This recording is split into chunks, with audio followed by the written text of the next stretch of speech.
is Michael Wilson. We're looking at John chapter 2, the wedding in Cana of Galilee when Jesus turned water into wine. So Jesus performed his first miracle at a wedding in Cana, and he turned water into wine at his mother's request. Jesus went to Capernaum with his mother, brothers, and disciples and stayed there for a few days. And then Jesus cleansed the temple in Jerusalem, driving out merchants and money changers and declaring that his body was the true temple. And so Jesus performed many signs in Jerusalem during the Passover feast, but did not entrust himself to the people because he knew their hearts.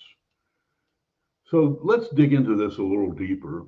The chapter begins with a wedding feast in Cana of Galilee, where Jesus and his disciples are invited as guests. The mother of Jesus noticed that wine has run out and informs Jesus of the problem. Jesus initially responds by saying his hour has not yet come, implying that he was not ready to reveal his glory. However, his mother instructs the servants to do whatever Jesus tells them. And that's the important thing here. She leaves it up to the servants to be obedient to what Jesus would say. Jesus ordered them to do something, they did it, and a miracle occurred. So he ordered the servants to fill 6 stone water jars with water. So they held about 20 to 30 gallons each. He then tells them to draw some out and take it to the head waiter. When the head waiter tastes the water that is turned into wine, he is amazed and praises the groom for serving the best wine last, unlike most hosts who serve the good wine first and then inferior wine when the guests are drunk. So this first sign that Jesus performs, according to John, it reveals his glory. His disciples see this and believe in him. The miracle also shows that Jesus has power over nature and that he can transform the ordinary into the extraordinary. It isn't that the way of Jesus? He takes us sinners, redeems us, and transforms us into new creations. So it also foreshadows his role as the bridegroom of the church and his provision of abundant grace. Jesus is going to take care of us. We are his beloved bride. So after the wedding, Jesus goes down to Capernaum with his mother, brothers, and disciples and stays there for a few days. Then he goes up to Jerusalem for the Passover feast. In the temple courts, he finds people selling oxen, sheep, and doves, and money changers sitting at their tables. He is filled with zeal for his father's house and makes a whip out of cords to drive them all out. He also pours out the coins of the money changers and overturns their tables. He tells those who sell doves to take them away and stop making his father's house a place of business. Now, we go to many mega churches. Maybe you go to one, maybe you visited one, and it's amazing to me that you just have to walk through all kinds of things to get to the sanctuary to worship God.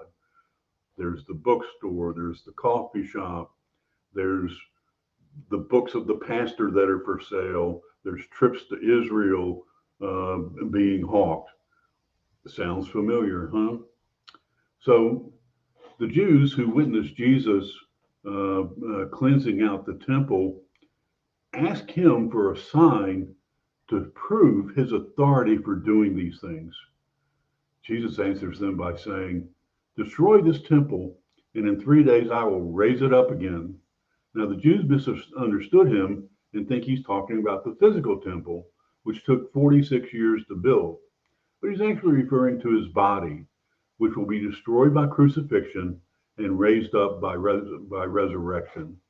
So this is another sign that Jesus gives according to John, but is not understood by his contemporaries. The chapter ends with a note that many people believe in his name when they see the signs in Jerusalem. But because Jesus does not entrust himself to them because he knows what's in his heart, he does not need human testimony because he knows everything. So John 2 presents us with 2 contrasting aspects of Jesus' ministry, his glory and his rejection. On the one hand, he performs a miraculous sign that reveals his glory and causes his disciples to believe in him. On the other hand, he confronts the corruption of temple system and provokes opposition from the religious leaders who demand a sign from him. He gives them a sign, but they do not understand it or believe it. So these two events set the stage for the rest of John's gospel, which shows us how Jesus reveals himself as the Son of God and offers eternal life to those who believe in him, but also how he faces humility, how he shows that the hostility and rejection of those who do not believe in him will lead to their destruction. And that's some mighty good news, brothers and sisters.